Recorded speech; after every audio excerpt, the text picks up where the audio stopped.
Is muscularis, उसके बाद muscularis and muscularis फिर अगेन आपकी दो से बनी 2 टाइप ऑफ लेयर्स होती हैं उसमें. Anyone wants to join? Okay. So muscularis में 2 टाइप के मसल्स हैं, circular muscles, circular and longitudinal. Okay,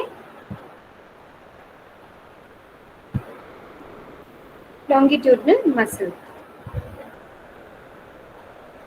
right. And इसमें आपके बंच ऑफ न्यूरॉन्स होते हैं, प्लेक्सस होती है जिसे बोलते हैं माइंट्रिक प्लेक्सस. ये भी ऑटोनॉमिक, ये दोनों ही आपके ऑटोनॉमिक नर्वस सिस्टम के पार्ट हैं. एंड माइंट्रिक प्लेक्सस क्या कंट्रोल करती है? गट की मोटालिटी. ये जीआई ट्रैक्ट की मोटालिटी को कंट्रोल करती हैं. Okay, next the outermost is the serosa. Okay, serous membrane है and it is made up of alveolar connective tissue as well as epithelium. ये हमने लास्ट क्लास में detail में पढ़ा था, ये जस्ट मैंने थोड़ा सा एक बार रिवाइज कराया. ओके, इतना तक सभी को क्लियर था? Up to this any doubt?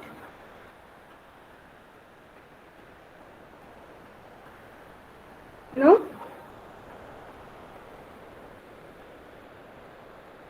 Okay, so now this peritoneum. Now peritoneum is the outermost layer or covering. You can not layer, it's a covering. It is a covering made up of दो layer से बनी होती है, visceral layer and parietal layer. Visceral layer which covers the organ and parietal layer lines the wall of body cavity. Okay, तो इस diagram में आप थोड़ा सा देखेंगे तो ये आपकी जो इस टाइप की ब्लूइश टाइप दिख रही है, that one is your visceral peritoneum. Visceral peritoneum and जो ये आपका आउटर वन है ये है आपका पेराइटल पेरिटोनियम. ठीक है, तो ये है जो कैविटी को जिसने लाइन किया है, ये पेराइटल है. और जो ये आपके स्ट्रक्चर्स को कवर कर रही है, that one is your what? Visceral parietal peritoneum. और इन दोनों के बीच में स्पेस है, ये दिख रहा होगा सभी को. ये जो स्ट्रक्चर्स हैं इनके बीच में स्पेस है, पेराइटल एंड वेस्क्रल के बीच में स्पेस है. That space is known as peritoneal cavity. ठीक है, ये इसे बोलते हैं पेरिटोनियल कैविटी. और इसमें आपका क्या पेरिटोनियल फ्लूइड प्रेजेंट होता है, सिरस फ्लूइड प्रेजेंट होता है.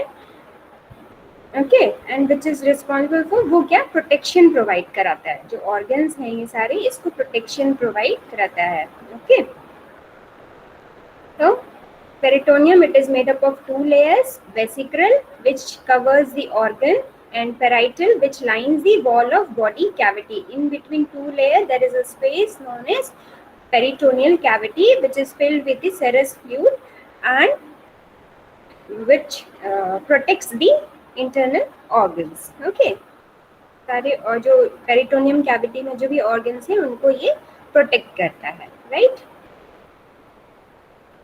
After that now will discuss the, अब पढ़ते हैं हम पूरा एलिमेंट्री ट्रैक्ट का anatomy and physiology. Okay, so first सबसे स्टार्टिंग पॉइंट क्या है? Mouth. Okay, first one is mouth. तो माउथ इज फॉर्म्ड, माउथ और बक्कल कैविटी और ओरल कैविटी, कुछ भी बोल सकते हैं, बक्कल और oral cavity. It is formed by the cheeks, hard and soft palate, lips and tongue. Okay, इतना माउथ में क्या क्या होता है? चीक्स है, hard and soft palate, lips and tongue से मिलकर ये बना होता है. आपका डायग्राम में देखेंगे एक बार ये. Okay, this one is the mouth. Okay, structure of mouth. In mouth salivary glands are present.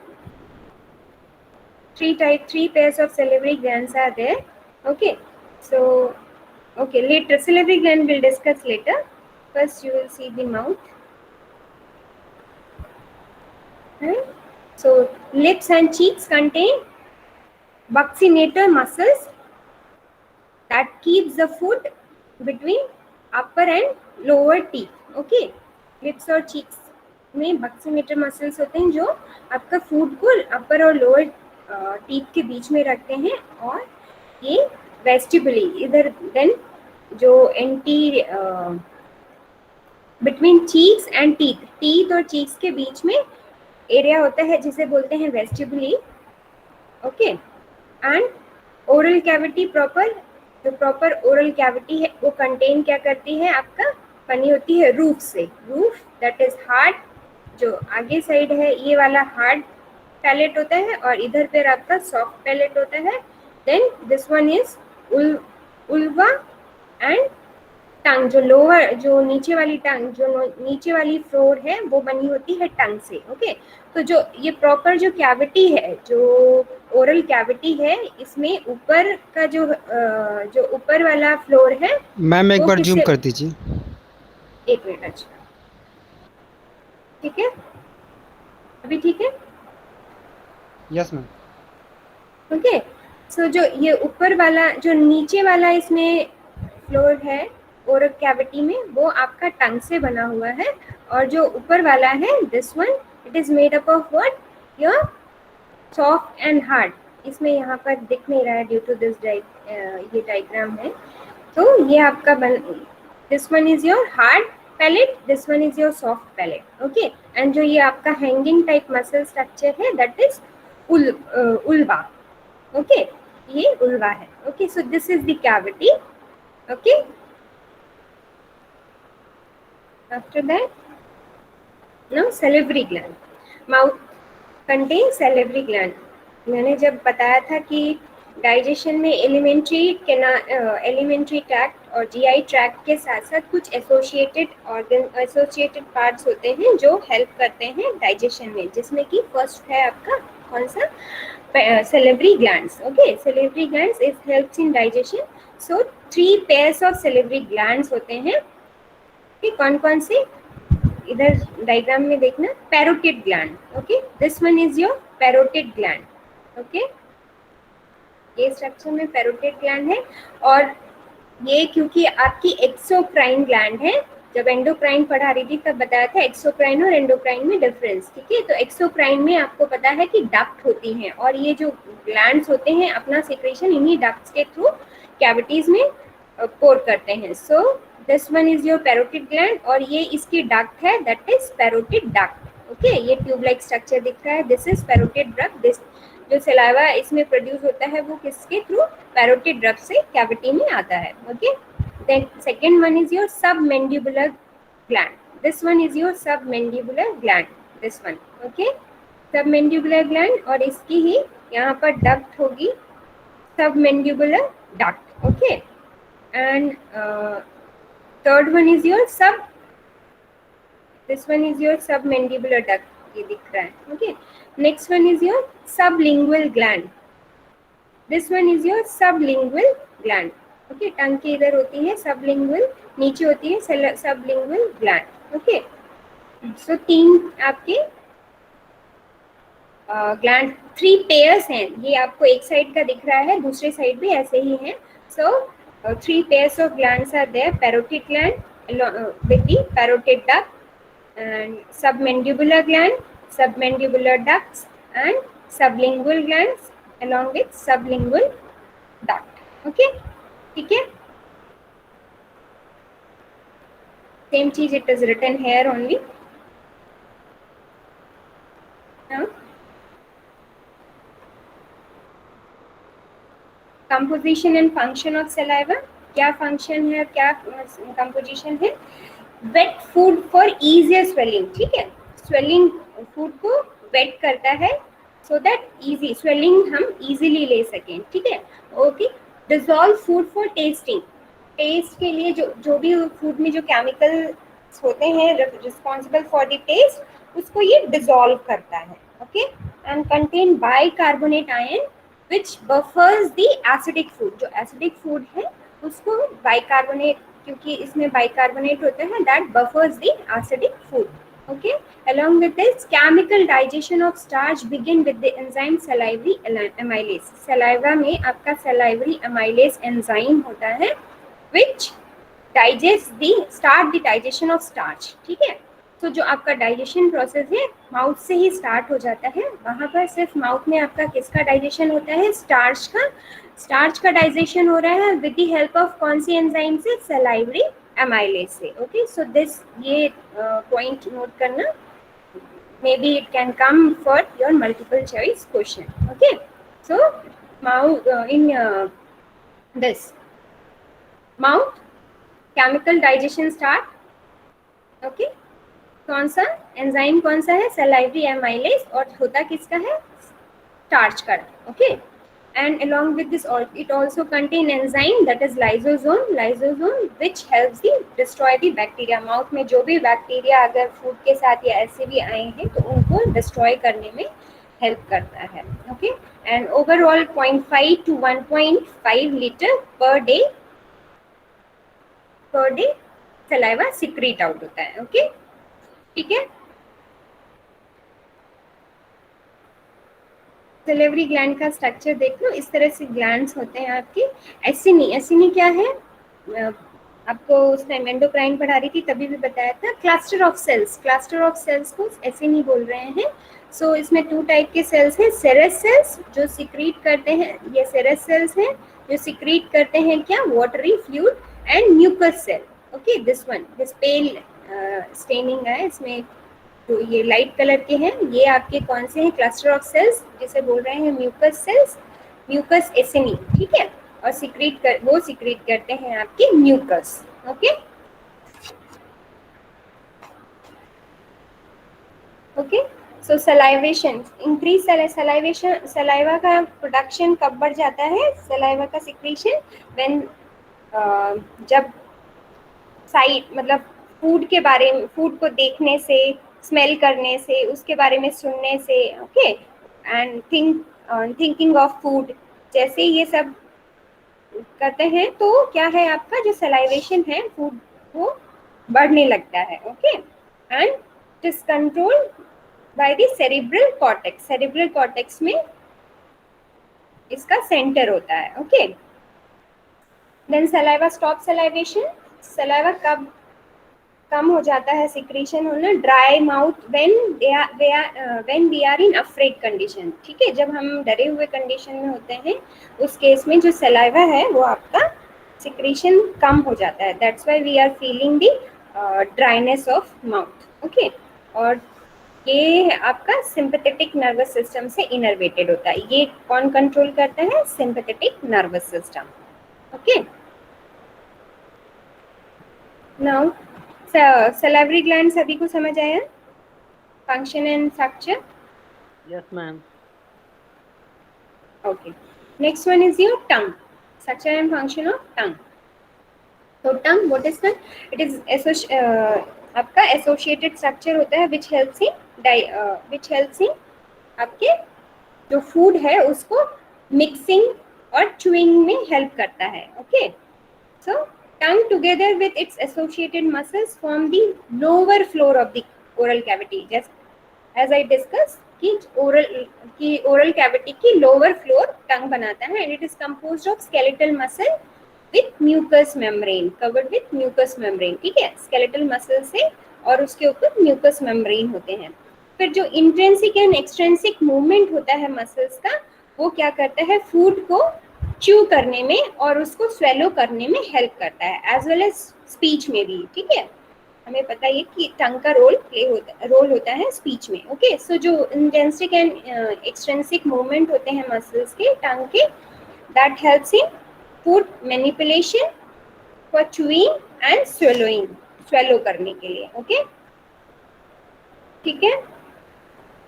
Then its upper surface and sides of the tongues are covered with papillae. आपके जो टंग का जो अपर सरफेस होता है और side में जो side surface है उसमें पेपिलिया होते हैं. पेपिली क्या होते हैं? आपके कोन लाइक स्ट्रक्चर्स प्रेजेंट होते हैं। जो रफ स्ट्रक्चर होता है ना हमारे टंग का, वो पेपली की वजह से होता है।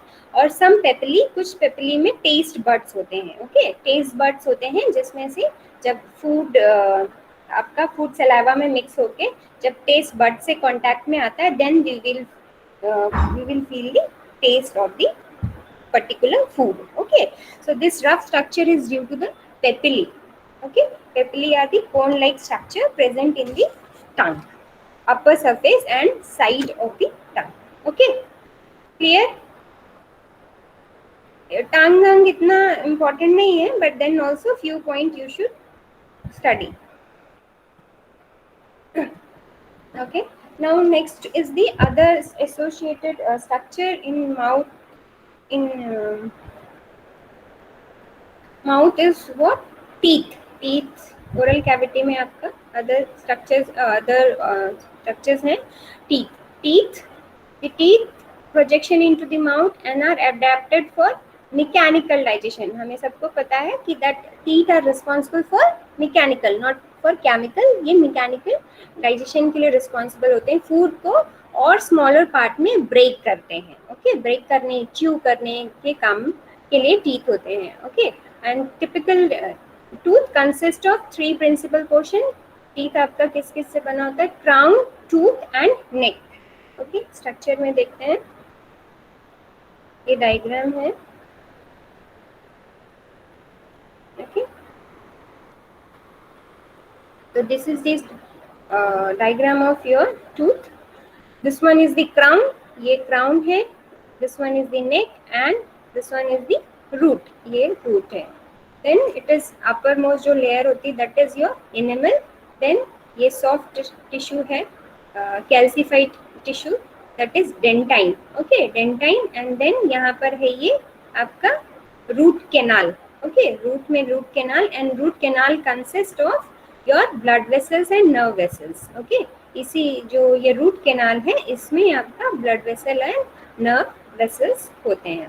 Okay, then this is cementum, जिससे कि टूथ आपका फिक्स होता है। Okay,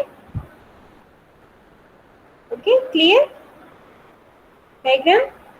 So it is divided into crown, neck and root. Okay.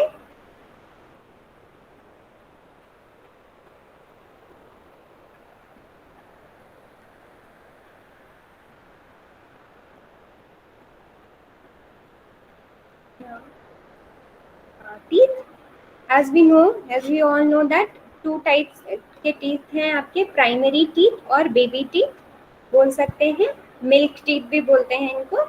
ठीक है, प्राइमरी, मिल्क और baby teeth, which are 20 in number. ठीक है, जो बच्चों के होते हैं वो these टीथ होते हैं, विच स्टार्ट अपकमिंग 6 मंथ, मतलब फ्रॉम 6 मंथ, 6 महीने से स्टार्ट होने होते हैं। And 1 new pair of teeth for 1 month, एक मंथ में आपका एक पेयर ऑफ टीथ आता है, और टोटल 20 पेयर्स ऑफ टीथ होते हैं। Okay, while permanent teeth, so as we all know that permanent teeth are 32 teeth and start coming from 6 to 12, 6 and 12 years of age, up to 12 years of age। ठीक है, आते हैं। And जो different teeth हैं उनके different functions होते हैं, उनका स्पेसिफिक फंक्शन है। जो इंसीजर्स हैं, जो आगे वाले टीथ हैं, is responsible for biting. Okay, and एक मिनट स्ट्रक्चर में दिखाती हूँ।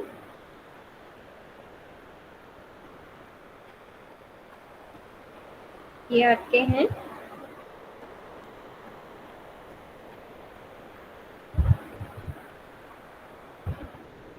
this one central incisor.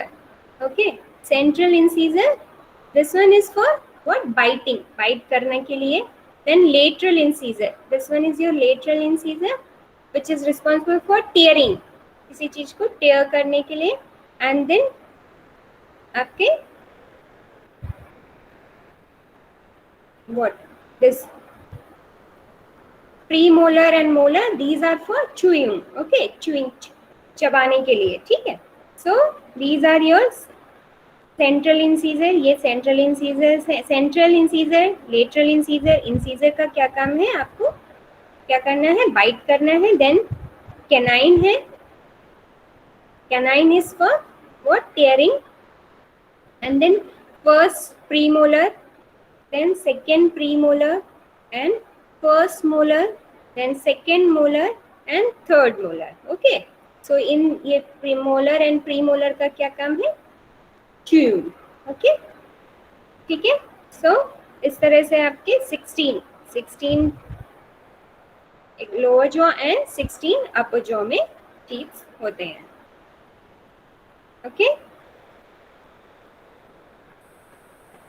and in case of primary teeth, central incisor, lateral incisor, then canine, then first molar and second molar. इतने हैं, इसमें premolars नहीं है. ठीक है, clear? Teeth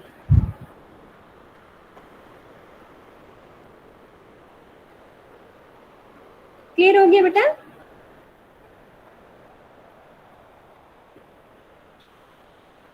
Now digestion in the mouth. Okay, so क्या digestion mouth में summary है. Mechanical, both mechanical and chemical digestion takes place in mouth. Mouth में दोनों ही होता है, mechanical and chemical. Mechanical digestion और मेस्टिकेशन और च्यूइंग. ठीक है, जो मेस्टिकेशन और च्यूइंग है वो है mechanical digestion. Let's to what? Break down, breaks into pieces. Large piece food को, लार्ज पीस ऑफ फूड को स्मॉल स्मॉल पीसेस में कन्वर्ट करता है, mix it with saliva, so it forms a bolus. Okay, उसको small small pieces में convert करके उसको mix कर देता है सलाइवा के साथ, और वो जो फॉर्म बनता है, जो आपका जो फूड उस टाइम कन्वर्ट हो गया, उसको हम क्या बोलते हैं? बोलस. ओके, माउथ में जो फूड सलाइवा के साथ मिक्स हुआ है, then that is known as bolus. Sometime this question can also ask. Okay, after that here chemical digestion also takes place, as I discussed in salivary gland. That amylase, salivary amylase is present in saliva, which is responsible for the digestion of starch. Okay, digestion का digestion करता है starch का at pH 6.5 to 7, which is found in mouth. Mouth में 6.5 to 7 होता है. When bolus and enzymes hit pH gastric, जब जैसे ही gastric में जाएगा तो जो ये this juices, gastric juices hydrolysis ceases. Okay, so जो ये एंजाइम को, ये जो सलाइवरी एंजाइम है, इसको ये स्टॉप कर देगा, इनएक्टिव कर देगा. Okay, as well as lingual lipase. Lingual lipase is also present, another enzyme which secreted by the glands in tongue. Tongue में जो glands हैं वो secrete करते हैं lipase को, which is responsible for the breakdown of triglyceride into fatty acid and glycerol. Okay, so दो आपके enzymes हैं माउथ में जो एक्टिव होते हैं, जो प्रेजेंट होते हैं एंड रिस्पॉन्सिबल होते हैं डाइजेशन के लिए. First one is your amylase, which is responsible for the digestion of starch, and then second one is lingual lipase. Okay, this lipase is responsible for the breakdown of triglycerides into fatty acid and glycerol. Okay, ठीक है. ये आपको ये बहुत minutely ध्यान से पढ़ना है, क्योंकि ये आपके मल्टीपल चॉइस क्वेश्चन में पूछ सकते हैं. Okay, what is the function of lipase, why lipase is responsible for what. Okay, इस टाइप से आपके क्वेश्चंस आ सकते हैं. That's why I am going this much deep, right.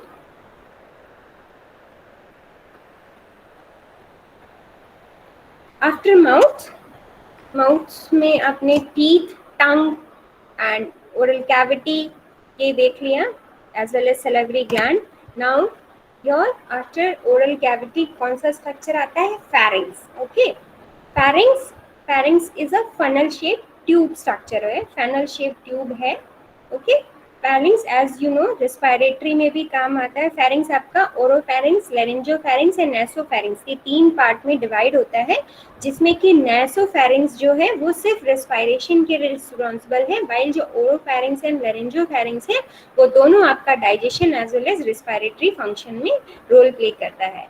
Okay, and it is made up of what? skeletal muscle and lined with the mucous membrane. ठीक है, इसमें कोई digestion नहीं होता है, ये सिर्फ वहाँ से मूवमेंट, मतलब फूड को ओरल कैविटी से कहाँ पर लाता है? ईसोफेगस में. Okay, so it's the connection between the what your this oral cavity and your esophagus. Okay, इसके बीच में कनेक्शन है और it is made up of skeletal muscle and उसमें लाइंड होती है म्यूकस मेम्ब्रेन की, made up of 3 meso, oro and laryngo, in which oro and laryngo is involved in digestion while nasopharynx is only responsible for the respiration. Okay, ठीक है. सो pharynx में ज़्यादा concentrate करने की ज़रूरत नहीं है. After that, after pharynx, what comes? Esophagus. Okay, esophagus.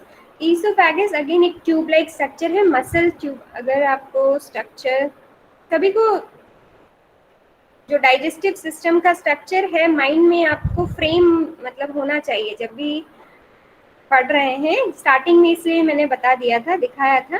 तो उसको आप ना माइंड, जब भी कोई भी मैं डिस्कस करती हूँ तो उसको आप ना इमेजिन करिए कि वो स्ट्रक्चर है. ओके, क्या जैसा आपने देखा था अभी.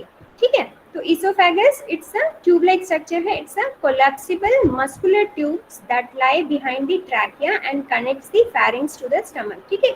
तो फेरिंग्स और स्टमक के बीच को जो कनेक्ट करता है एक tube like structure, muscular tube like structure, that is your oesophagus. ठीक है. अगेन इसमें कोई डाइजेशन नहीं होता है, ये सिर्फ क्या है? ट्रांसपोर्ट का काम करता है, फूड को ट्रांसपोर्ट करता है. Okay, so it secrete mucus and transport food to the stomach. ठीक है. ओरल कैविटी से नैरो आपका फेरिंग्स में आता है, देन फेरिंग्स से सिंपली ट्रांसपोर्ट करता है स्टमक में ले जाने के लिए फूड. ओके, तो ईसोफेगस कंटेन, इसकी जो अभी हमने 4 लेयर पढ़ी थी उसमें सबसे अंदर म्यूकोसा था, सब म्यूकोसा था एंड उसके बाद मस्कुलरिस थी. इसमें आउटर लेयर जो सिरोसा की जगह क्या होता है? एडवेंटिशिया होता है. Okay, rather than serosa, slippery layer ना होकर एडवेंटिशिया है. Okay, so this is the structural difference. Okay, पूरे जीआई ट्रैक्ट की जो लेयर है उसमें यहाँ पर क्या है? सिरोसा की जगह एडवेंटिशिया है. ओके, एंड इसका सिंपली क्या फंक्शन है? Movement of food from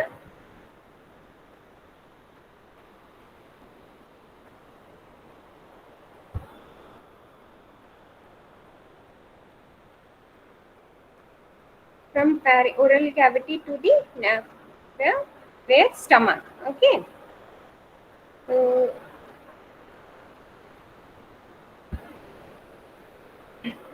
then there is a process known as deglutination. What is deglutination? The movement moves of bolus from mouth to stomach. Okay, bolus जो आपका food Salawa के साथ mix हो गया था उसको बोल रहे थे बोलस. उस बोलस का movement from mouth to stomach जिस प्रोसेस से होता है उस प्रोसेस को बोलते हैं हम deglutination. Okay, that process is known as deglutination. Okay, and it is facilitated by saliva and mucus and involved in both mouth, pharynx and tongue. Okay, तो जो deglutination है वो आपका किससे फैसिलिटेट होता है? सलाइवा एंड म्यूकस, मतलब saliva और म्यूकस उसमें हेल्प करते हैं उस मूवमेंट को, उस डीग्लूटिनेशन प्रोसेस को. ओके, कंसिस्ट ऑफ 3 फेजेस होते हैं इसमें, voluntary stage, pharyngeal stage and oesophageal stage. Okay, तो जो वॉलेंट्री स्टेज है वो क्या है आपका? Voluntary stage begins when the bolus is forced into the oral pharynx. Okay, जैसे ही माउथ से ओरोफेरिंग्स मतलब लैरिंग्स, जो फेरिंग्स का पार्ट था ओरोफेरिंग्स, उसमें जो उसमें फूड बोलस का को फोर्स करना वो हमारी वॉलेंट्री एक्शन होता है. ओके, माउथ से हमें फूड को अंदर ओरोफेरिंग्स तक ले जाना, दैट इज योर वॉलेंट्री. हमारा उस पर कंट्रोल है. Okay, with the help of tongue. Okay, second stage है हमारा after voluntary stage, second is pharyngeal stage. और pharyngeal stage and oesophageal both are involuntary. Okay, जैसे ही हमने माउथ की टंग की हेल्प से माउथ से ओरोफेरिंग्स में फूड को बोलस को पास कर दिया, then the receptors in oropharynx stimulate the deglutition centre in medulla. Medulla में आपके डीग्लूटिनेशन सेंटर होते हैं। जैसे ही फूड ओरोफैरिंक्स में आया, वहाँ पर जो रिसेप्टर्स हैं वो स्टिमुलेट हो जाते हैं और मेडुला में डी सिग्नल्स भेजते हैं टू, ताकि फूड और नीचे डीग्लूटिनेट हो। Okay, so then pharyngeal stage, the movement, this begins the pharyngeal stage which moves food from pharynx to esophagus. Okay, then pharynx to esophagus में food बोलो या proper word is your bolus. Bolus आपका pharynx से esophagus में आ जाता है. Okay, after then esophageal stage begins. उसके बाद esophageal स्टेज आती है विच इज अगेन इनवॉलेंट्री, वो हमारे कंट्रोल में नहीं होती है. Okay, when the bolus enter the oesophagus, जैसे ही बोलस हमारा ईसोफेगस आता है, उससे एंटर करता है, then the oesophageal stage begins. Okay, और ये जो मूवमेंट है, ये जो डीग्लूटिनेशन प्रोसेस है, वो कैसे हो रहा होता है? Due to peristalsis movement. Okay, जो आपने अभी हमने जब स्टार्टिंग में पढ़ा था, एक मिनट, ये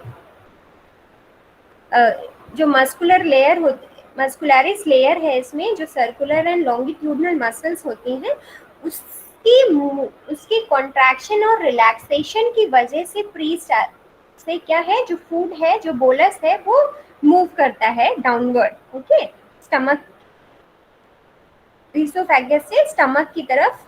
ये जो दो मसल्स हैं, सर्कुलर मसल्स और जो लॉन्गिट्यूडनल मसल्स, ठीक है, जब ये कॉन्ट्रैक्ट और रिलैक्स होती हैं आपकी, जब कॉन्ट्रैक्ट और रिलैक्स होती हैं, तो जो बोलस है वो आपका धीरे धीरे धीरे ईसोफेगस से स्टमक में आता है. ओके, और जो ईसोफेगस होता है, इसमें दो स्पिंचर्स होते हैं. स्पिंचर्स बोल सकते हैं या आप उसको लेमन लैंग्वेज में वॉल्व बोल सकते हैं. ठीक है, दो वॉल्व होती हैं, एक इधर होती है और एक ऊपर होती है. ठीक है, तो lower sphincter, lower oesophageal sphincter and upper oesophageal sphincter होता है, जो कंट्रोल करता है फूड को बैकवर्ड, मतलब कि फूड को उसी ईसोफेगस के अंदर ही रखता है. ओके, तो जैसे ही आपका ये मसल्स कॉन्ट्रैक्शन एंड रिलैक्सेशन होता है, तो बोलस धीरे धीरे आपका मूव होता है ईसोफेगस से. देन ये जो लोअर ईसोफेगल स्पिंचर है, वो उस टाइम क्लोज होती है. जैसे ही बोलस स्टमक के पास आता है, तो ये जो स्पिंचर है, ये रिलैक्स हो जाएगी और आपकी ये कॉन्ट्रैक्ट हो जाएगी. कॉन्ट्रैक्ट होने की वजह से ये फूड है, ये बोलस आपका स्टमक में एंटर करेगा. ओके, समझ आ रहा है ना बेटा सभी को?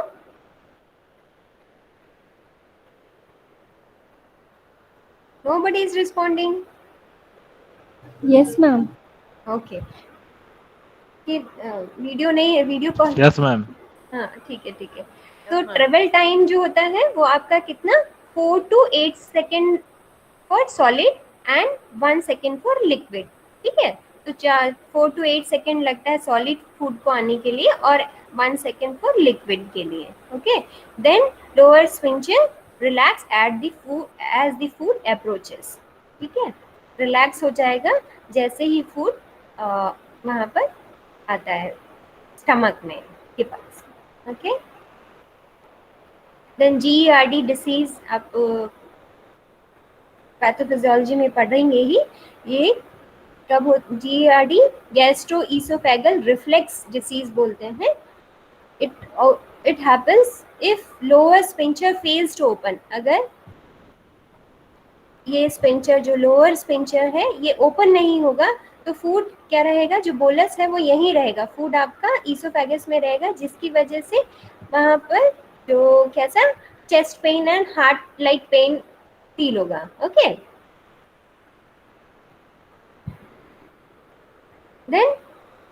then if lower esophageal sphincter fails to close, अगर ये lower esophageal sphincter है, फूड स्टमक में आ गया और उसके बाद क्लोज नहीं हो रहा है, तो क्या होगा, वहां से जो स्टमक के अंदर आपको सबको पता है कि एसिड होता है, वो एसिड क्या है, ऊपर की तरफ आएगा. ओके, ईसोफेगस की तरफ आएगा, एंटर करेगा, जिसकी वजह से हार्ट बर्न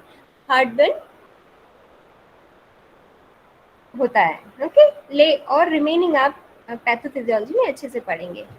समझ आ गया इतना? ईसोफेगस तक डिक्लेटिनेशन क्या है everybody? Okay, next one is your stomach. After that, stomach is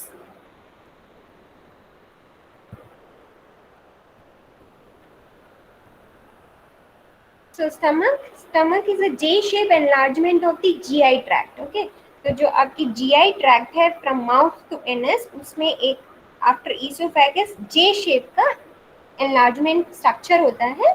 Okay, which is begins from bottom of the esophagus and end at the low pyloric sphincter. Okay, pyloric sphincter में end होता है. And यहाँ इसका क्या function है? It serve as a mixing and holding area of food. यहाँ पर क्या है, ये फूड जो स्टमक है, इधर पर फूड जो बोलस है उस फूड है उसका मिक्सिंग होता है और होल्डिंग. वहाँ पर थोड़ी देर आपका फूड होल्ड रहता है, 3 up to 4 आवर वहाँ पर होल्ड रहता है फॉर डाइजेशन के लिए. ठीक है, डाइजेशन एंड अब्जॉर्प्शन के लिए. And begins the digestion of protein. इधर से ही आपका प्रोटीन का डाइजेशन स्टार्ट होता है. And continue the digestion of triglycerides converting a bolus into a liquid called chyme. And it can also absorb some substances. Okay, so stomach का क्या function है? यहाँ पर आपका एज अ मिक्सिंग, यहाँ मिक्सिंग होती है और आपका वहाँ पर फूड होल्ड रहता है, थोड़ी देर के लिए होल्ड रहेगा. एंड इधर पर ट्राई जो प्रोटीन्स का डाइजेशन, अभी तक आपने ऊपर जो माउथ में डाइजेशन हो रहा था स्टार्च का और ट्राइग्लिसराइड्स का, ओके, वो डाइजेशन कंटिन्यू रहेगा यहाँ पर दूसरे एंजाइम की हेल्प से. एंड जो प्रोटीन का डाइजेशन कहाँ से स्टार्ट हो जाएगा? स्टमक से. ओके, फिर जो बोलस था, जो फूड हमारा सलाइवरी एमाइलेज से मिक्स होके बोलस में कन्वर्ट हुआ था, यहाँ पर वो और लिक्विडी फॉर्म में कन्वर्ट हो जाएगा. और जिस इसमें एसिडिक गैस्ट्रिक जूस जब मिक्स हो जाएगा तो उसको बोलते हैं हम काइन. ठीक है, तो जो बोलस था वो यहाँ पर अब क्या कहलाएगा? काइन. Okay, chyme. ये भी काफी बार क्वेश्चन पूछते हैं. So there is a difference. Bolus is another term and chyme is another term. Okay. So जब bolus में gastric juice mix हो जाएगा और वो और liquidy form में convert हो जाएगा, that food which is converted into a liquid form is known as chyme. Right? ठीक है. सबसे पहले इसका structure देखते हैं. Anatomy. This is the anatomy.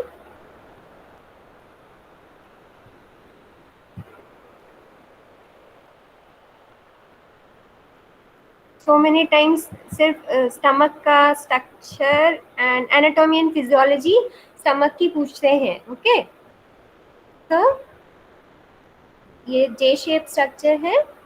ठीक है, ये ईसोफेगस है. ओके, यहाँ पर एक वॉल है that is lower oesophageal sphincter. And ये आपका यहाँ पर यहाँ तक फिनिश हो रहा है आपका स्टमक.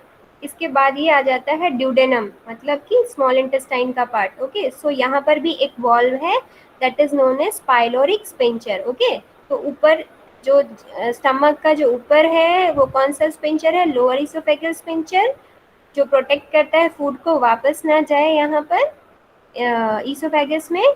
और यहाँ पर है आपका यहाँ पर है आपका पाइलोरिक स्फिंक्टर. ये आपको दिख रहे होंगे मसल, ये फोल्ड टाइप. ओके, तो ये स्फिंक्टर है सो दैट जो फूड है, जो काइन है आपका, वो स्मॉल इंटेस्टाइन में ना जाए. ओके, तो ये आपका क्लोज रहता है जब फूड आपका स्टमक में रहेगा. Okay, and your this stomach is divided into 4 parts, that is cardiac.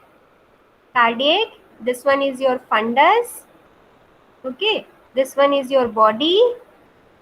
Okay, and this one is your pyloric antrum. Okay, तो 4 पार्ट में है cardiac, fundus, body and pyloric antrum. Okay, और इसको बोलते हैं आप lesser curvature, इस area को बोलते हैं greater curvature. ओके, समझ आ गया? यहाँ पर स्पिंचर है, यहाँ पर है आपका पायलोरिक स्पिंचर, ठीक है। सो एंड इसमें जो आपका स्टमक है, इसमें अलोंग इसकी जो मस्कुलरिस लेयर है, जो अभी हमने स्टार्टिंग में पढ़ा था, इसमें मस्कुलरिस लेयर में longitudinal layer, circular layer, one more muscular layer is there in addition to these two, that is oblique layer. Okay, so इसमें एक एडिशनल लेयर होती है मसल्स की, जिसे बोलते हैं oblique layer. Okay, so this is the difference, ये एक डिफरेंस है। ओके, एंड जो इसकी म्यूकोसा है, जो इनर मोस्ट लेयर होती है, वो आपकी जब फूड इसमें नहीं होता, जब इसमें फूड नहीं होता है, तो ये किसके कॉन्ट्रैक्ट ऐसे से मतलब कॉन्ट्रैक्शन फॉर्म में होती है, जिसे बोलते हैं आप rugae. Okay, rugae of mucosa, rugae. तो जो इनर मोस्ट लेयर है वो आपकी र्यूगी के फॉर्म में, ये दिख रहा होगा आपको, ऐसे ऐसे प्रेजेंट होती है र्यूगी, सो दैट जैसे ही फूड आए तो ये आपकी कॉन्ट्रैक्ट हो जाती है, और so that large surface area provide कर सके स्टमक को। ओके, क्लियर, ठीक है। सो ये आपकी एनाटॉमी है इसमें की।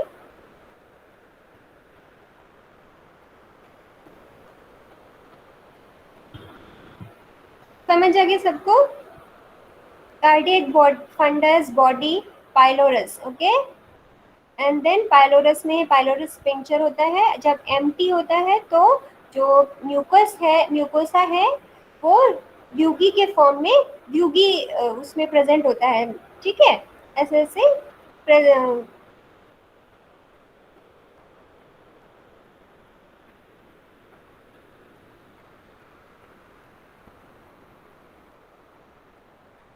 ये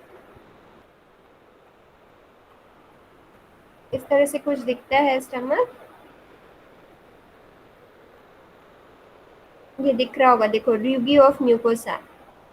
जब फूड नहीं होता है और फूड आता है तो ये कॉन्ट्रैक्ट होके लार्ज सरफेस एरिया प्रोवाइड कराते हैं। ओके,